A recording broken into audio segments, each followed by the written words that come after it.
Stuart, Yes.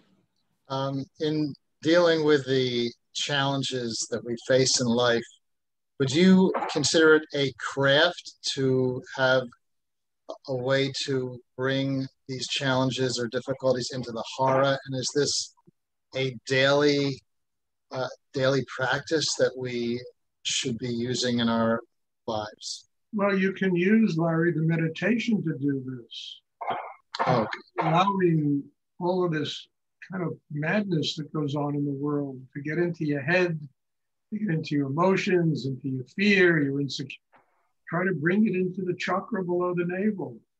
Try to transform it inside yourself to balance, to harmony, and then begin to see the world differently, where everything, to me anyway, represents for me an opportunity to grow and develop my inner life. And as difficult as some of the tests are, they exist as a means of me really learning how to internalize my energy, learning how to bring all of the tension involved in these things into the chakra below the navel. This requires will. It requires two things: a tremendous need to grow and not to allow oneself to be distracted by all the craziness that goes on in life. That need to grow, and you combine it with your will to do it, enables you to draw anything that takes place in the world, into that chakra below the navel, where it'll be transformed into harmony, balance, strength, and you'll really be able to look out at the world and see it differently. So instead of the world being an enemy and being it, hey, this is just giving me an opportunity to grow, to get closer to my enlightenment, to get closer to God, because it's the only place in the universe you can draw energy from that can help you to live in this kind of world that we live in. I mean, I learned this years ago. It's one of the greatest things I learned from my teacher, how to do this. And I am just infinitely grateful to him that he taught me. Otherwise, my God, it's just like being swallowed up in a tornado. It's like a cyclone. Every day, it's one of other kinds of insanity that go on. And then you turn on the media and they pinpoint it. They focus on it. The crazier it is, the more the media focuses on it. So maybe part of that growth is we don't turn the media on so much, and we just really have a kind of balance in ourselves, and we see the world as not so much as something that's there to destroy us, but something that is really teaching us that we need to work on ourselves and use the things that manifest in life as an opportunity to grow, to get stronger. I mean, I talk about this a lot because I think it's something that is significant to every human being that I ever meet, because people are so swept away in the Maya, in the illusion. I mean, because even this COVID thing, in 2 years, it'll be something else that'll be going on in the world.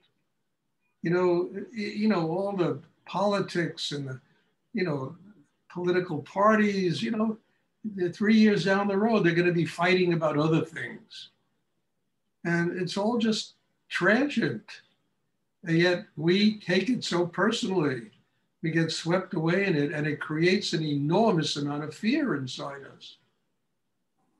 Instead of, hey, okay, how do I get stronger than this? How do I transform this into something that really is not all imposing and so difficult it drives me?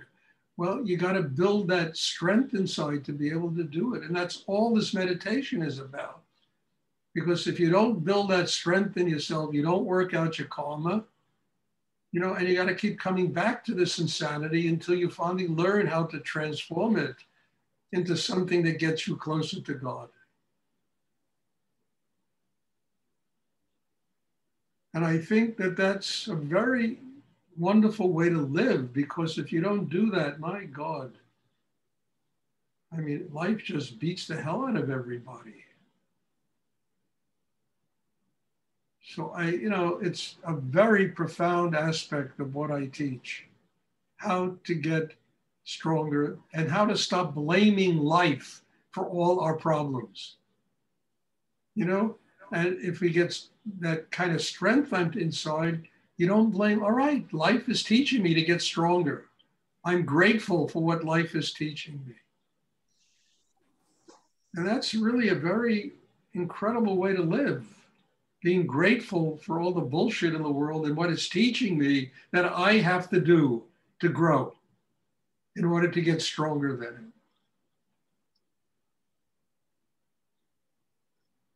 And in every generation, it's different madness that goes on. You know, every generation has its own.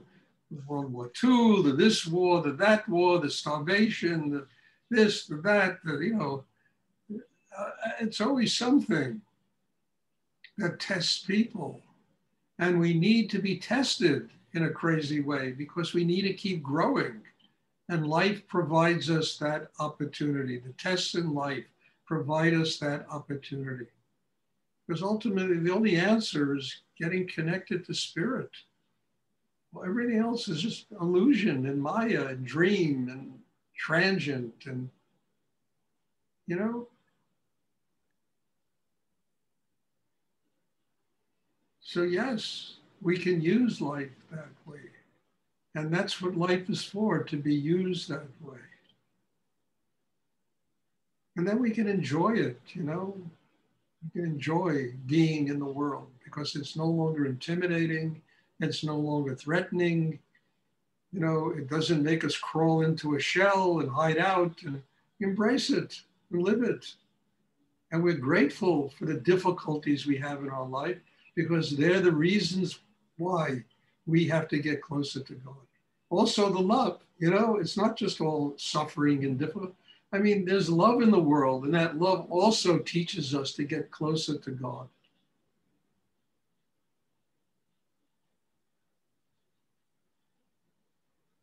Stuart? Yes.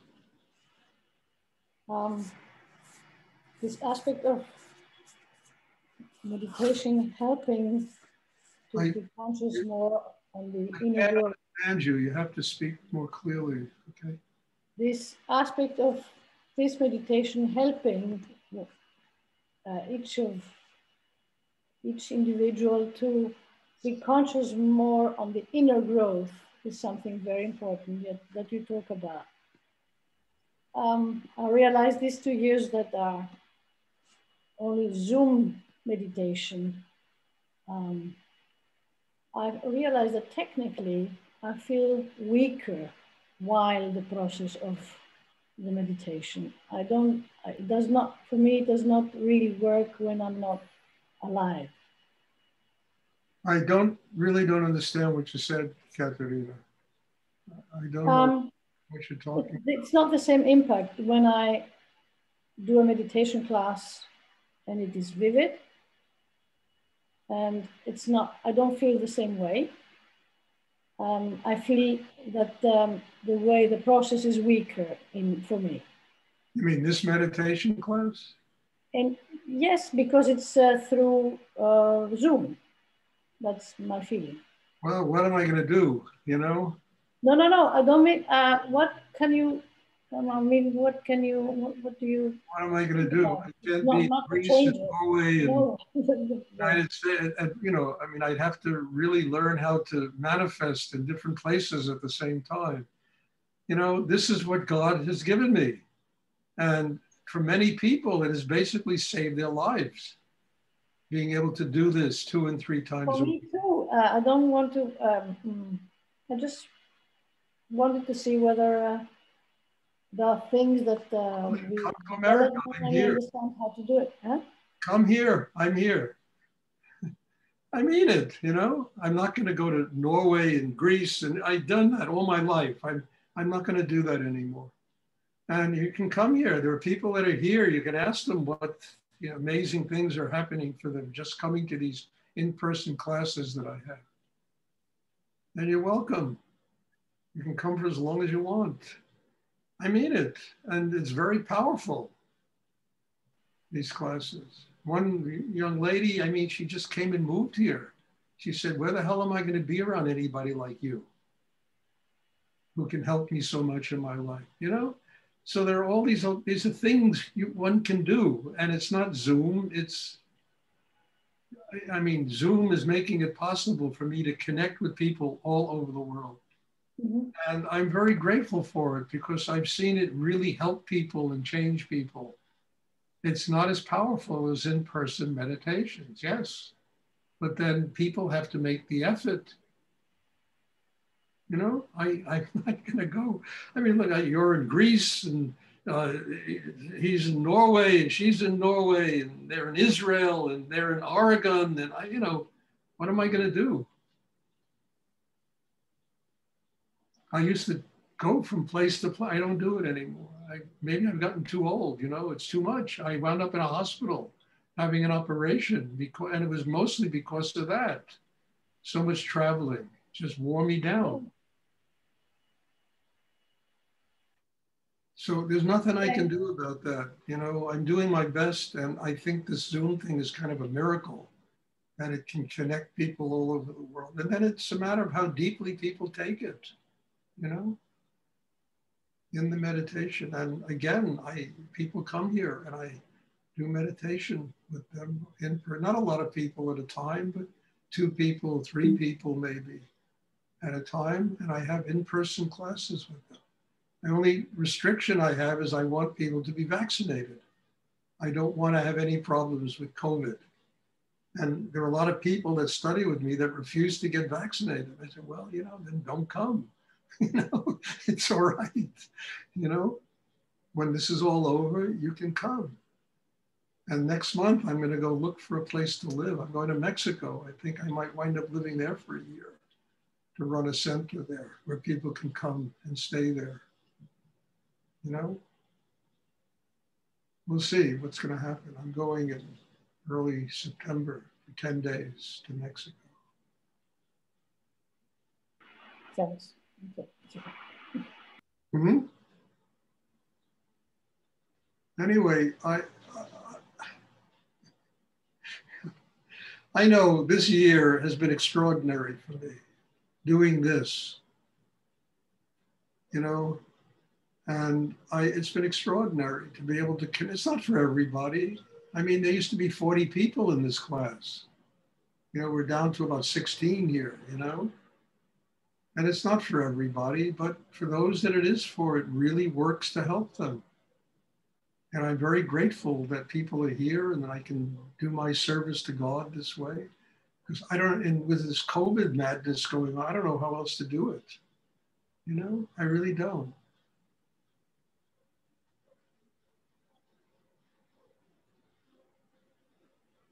Does anyone else have a question they would like to ask? Stuart, I just want to excuse me that I was late and I disturbed the class. Excuse me for everybody. Yeah. Oh, voilà. You're sideways, Paul. If you could turn yourself around, it would be okay. What? You're sideways. What is that? You're horizontal instead of. Yes. Yes, you too. I don't know. I'm on holiday. I'm traveling, so it's a bit creaky. Don't worry about it, Paul. I know. Okay. I know what your heart is, and it's very beautiful. You know, and don't worry about it. All right. Thanks. You know, you should ask your 2-year-old daughter. She can probably help you fix it on the computer. Yes, I guess. Better. Does anyone else have a question they would like to ask? Yeah, I do, Stuart. Yes. Skender. Do you work on your singular chakras, or do you ever do that, or or do you just go only with the hara? I go into the hara and I feel gratitude in the heart. You know, I swallow in the throat. I'm sorry. Use the hara as a foundation that can open up the rest of the chakras.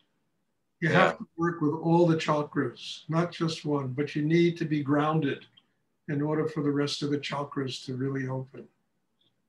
So that's what we do. yeah, right. And you use gratitude to work with the heart, and it sort of overflows into the other chakras. When you work If on you your bring heart. your attention into the hara, that'll quiet the mind. You understand? And if you swallow a little saliva, which is part of the exercise, that'll relax the throat chakra. Gratitude will open the heart. Then you draw energy through the sex by bringing about 5% of your attention to the base of the spine. That will get energy moving in the sexual area. And then that will activate Kundalini, which will flow to the top of your head. So it's really working with the entire chakra system. But in order to work with the entire chakra system, you got to be grounded. You know, you have to be grounded inside. Otherwise, everything gets chaotic. It all gets chaotic. Mm. Right. So I feel like I'm working, and then rest comes and peace, and this light comes in, and then it's back to working during meditation, sort of. That's maybe a way to explain. Yeah. You'll be at peace when you get the chakra system open and grounded in yourself. And you know, look, it's not, I mean, look, I always tell people, anytime you change inside, there's going to be a disruption of your energy. Anytime you have to step out of the world that you have created for yourself into the unknown, there's going to be a disruption of your energy. And the whole purpose of this is to learn that you got to keep going deeper in yourself to get more energy that takes you through the void to the other cycle where you have to get. When movement from one level to, there's disruption. There's going to be all kinds, because you've got to let go, you got to surrender. And that's a very difficult thing for people to do.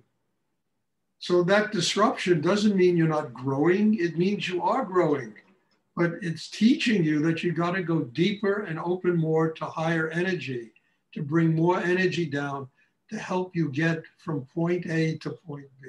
And this goes on. This goes on throughout life. It goes on to me. I've been doing this so long, and I still have that situation today. And I relish it. I'm grateful for it because it tells me I'm changing and I'm growing. I don't want my life to get stagnant. I don't want my inner life to get stagnant. And sometimes we substitute stagnation and mediocrity for peace, you know, that comfort zone that we can live in. And it's not peace, because eventually, you know, look, it's like a brook flowing down a mountain. Anybody can drink the water. Once it becomes a lake or a pool, it becomes stagnant water that attracts insects and, you know, germs, and you can't drink the water anymore. So we have to be like that brook flowing down the mountain, where the water is in constant movement, so that we can, you know, feel that movement and that change inside ourselves. And everything is fresh and regenerates itself. And, you know, we don't want to become stagnant, because that really, that kind of comfort, it brings disease, it brings really unhappiness. You know, when you have that kind of comfort. The kind of peace I'm talking about is when you're really rooted and you have mastered all the chaos in yourself, and that spiritual energy can keep flowing through you. That brings really deep inner peace. That brings the capacity to deal with anything in the world that might throw you off balance. So it's a whole different approach to life. We're not looking for a comfort zone. We're looking for grounding and balance that can enable us to quietly and simply, with love and compassion, deal with anything that takes place in our life. Mm-hmm. I have 2 new experiences, which I never had in my life before, through this meditation.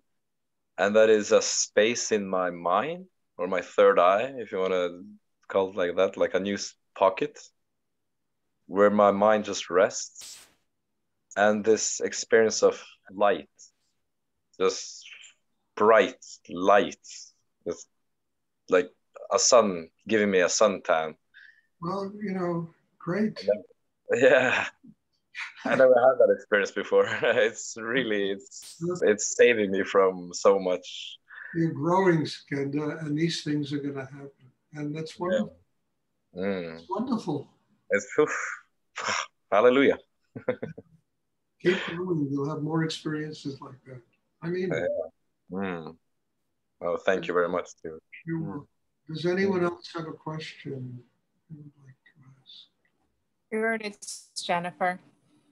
Yes, Jennifer. I'm getting ready to come see you in a week or so.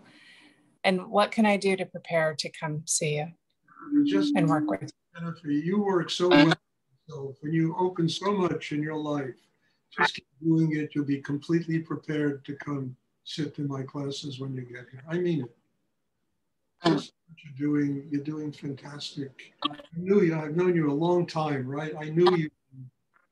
My God, to deal with. And I look at you today and I see a living miracle. So just keep doing what you're doing. You'll come here. You're going to get an enormous amount. I mean it. Okay. Thank you. You're welcome. Does anyone else have a question they would like to ask?